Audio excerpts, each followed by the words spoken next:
मित्रों, बाबा खाटू श्याम जी को कृष्ण के कलयुगी अवतार के रूप में पूजा जाता है। बाबा से जुड़ी एक कहावत काफी प्रसिद्ध है कि बाबा राजा को रंग और रंग को राजा बना सकते हैं। राजस्थान के सीकर जिले में बाबा का भव्य मंदिर है, जहां हर साल लाखों की संख्या में श्रद्धालु आते हैं। तो अब यहाँ प्रश्न ये उठता है कि बाबा खाटू श्याम जी है कौन और इन्हें भगवान का दर्जा क्यों दिया गया और क्या है इनकी पूरी कहानी।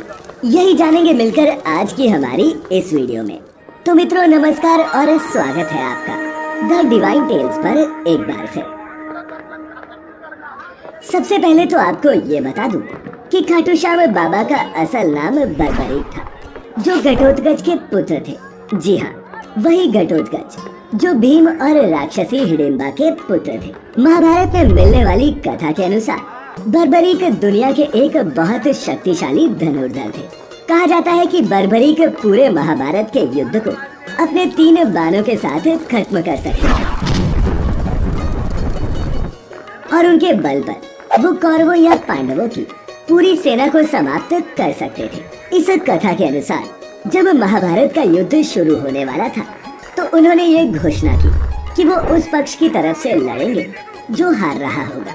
तब भगवान कृष्ण ने एक लीला रची और एक पेड़ के पास खड़े होकर बर्बरीक से कहा कि मैं तुम्हें महान योद्धा तब मानूं जब तुम इस वृक्ष के सारे पत्तों को अपने एक ही तीर से भेद कर दिखाओ। फिर क्या था, भगवान कृष्ण की आज्ञा का पालन करते हुए बर्बरीक ने तीर को वृक्ष की ओर छोड़ दिया। जब तीर एक एक कर सारे पत्तों को भेद रहा था, तब एक पत्ता नीचे गिर गया, जिसे भगवान कृष्ण ने अपने पैर के नीचे छिपा लिया। कुछ देर बाद वृक्ष के सभी पत्तों को भेदने के बाद तीर भगवान कृष्ण के पैरों के पास आकर रुक गया।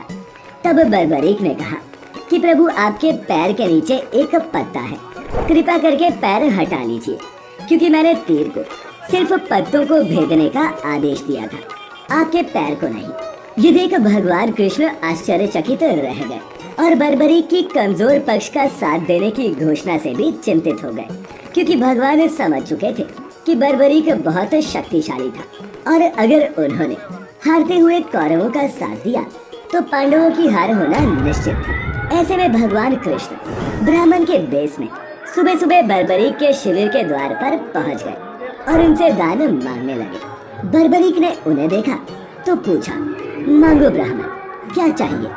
बर्बरीक इस बात से अनजान था कि उनके द्वार पर कोई ब्राह्मण नहीं बल्कि स्वयं प्रभु आए थे। इसके बाद ब्राह्मण रूपी कृष्ण ने बर्बरीक से कहा कि हे वत्स, जो मैं तुमसे मांगने वाला हूँ वो तुम मुझे दे ही नहीं सकते, तुम में मुझे दान देने का साहस नहीं है। ऐसे में बर्बरीक ने कहा, नहीं, मैं आपको दान में अपना जीवन तक दे सकता हूँ, बताओ तो सही आपको चाहिए क्या। और मित्रों, इस तरह बर्बरीक भगवान कृष्ण के बिछाए जाल में फंस गए और इसके बाद भगवान कृष्ण ने बर्बरीक से उनका मस्तक ही मांग लिया। अब चूंकि बर्बरीक पहले ही ब्राह्मण को वचन दे चुका था, तो उसने बिना कुछ सोचे ही ब्राह्मण को अपना शीश काटकर दान कर दिया और बर्बरीक के ऐसा करते ही भगवान कृष्ण अपने असली रूप में आ गए। वहीं शीशदान से पहले बर्बरीक ने भगवान कृष्ण से महाभारत युद्ध देखने की इच्छा जताई थी, जिसके बाद भगवान कृष्ण ने बर्बरीक के कटे हुए शीश को युद्ध अवलोकन के लिए एक ऊंचे स्थान पर स्थापित कर दिया, जहां से माना जाता है कि बर्बरीक ने पूरा महाभारत का युद्ध देखा।